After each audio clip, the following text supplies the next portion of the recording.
Today's Country 103.5 WECL. Ladies and gentlemen, it's Lee Brice. Man, what a great song. A Woman Like You.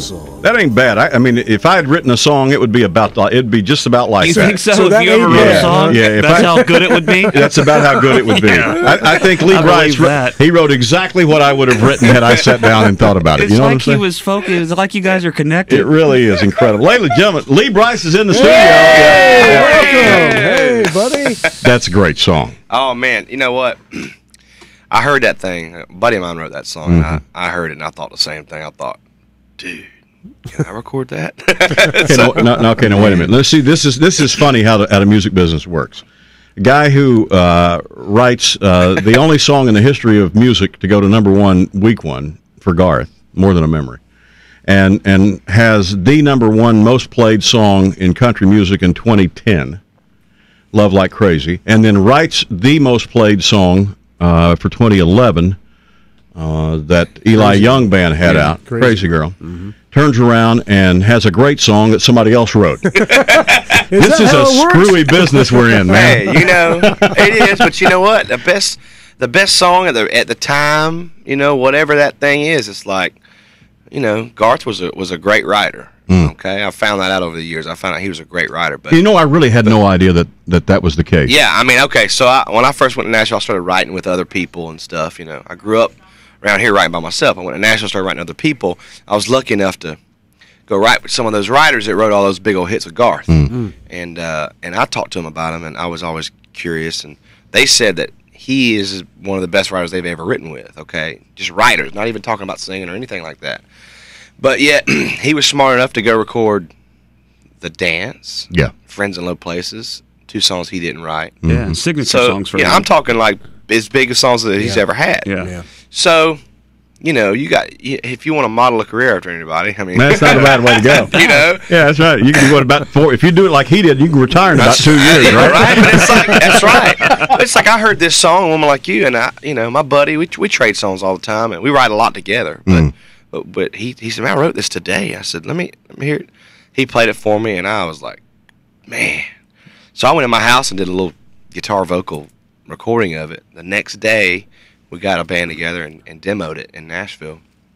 And and that's what ended up. I played it for my label, and they just flipped out. So we just replaced a couple acoustic guitars and left the demo just like it was, the vocal and everything, and just mastered it and put it on the radio. Right song, right minute. Every now and then, a song comes along that makes me love my wife more. I knew he was going to say that on the radio. And that is one of them right there. No, I'm serious.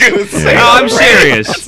You know, it's one thing to say it, you know, to the guy who wrote, you know, sang the song and be nice. But now we know. You're just tired, man. You're just tired. Now we know who he's saying this for. No, he only thinks of that kind of stuff a few times, you know, a day. So he's got to use it. I mean, come on. Take advantage of it. He's got them points. Plus, later today, I want my wife to watch this YouTube. It'll be good going into the weekend. I'm with you so far. Well, it has been an absolutely amazing time for you, not to mention all the stuff that we mentioned. But what was it? Not too long ago, I saw online breaking news. Lee Brice burns up in bus. And I was, what? Burns up in bus. We mourned that day. We did. I shut down, man. We played all of your hits for an hour. I mean, we just played them and played them. Not only yours, but ones you had written. Yeah, anything, yeah. And then we find out, no, he wasn't even in the bus. He was in the bar. I was in the on the bar. We were beside a bar. But that was a it was a scary thing at first. You know, I woke up, my bass player jerked me out the bus, and I was sleeping. A minute later, smoke was rolling out the windows. 2 minutes later, it was 20 feet in flames. Yeah. Wow. And fire department got there within like 5 minutes. And I promise you, if they had been there 5 minutes later, the bus would have burned to the ground. Just melted. Everything. Did y'all just try to meet the fire truck somewhere? Were y'all driving toward the fire truck? We had just parked after driving 9 hours, and you would think that it was because it overheated or something. There was no overheating or nothing like that. You never did find out what started it? There were some shorts between batteries. There's like 4 batteries on a tour bus. The drummer's shorts? Yeah. Whose shorts? Yeah. Was it in the dryer? That's the one that watches the Weather Channel all the time. Between the batteries.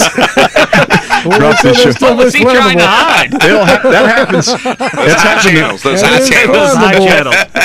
I used to dry my shorts on the engine block when I lived in my car. That will happen. Lee Brice is with us in the studio. Back with more here in just a minute. Hang on, man.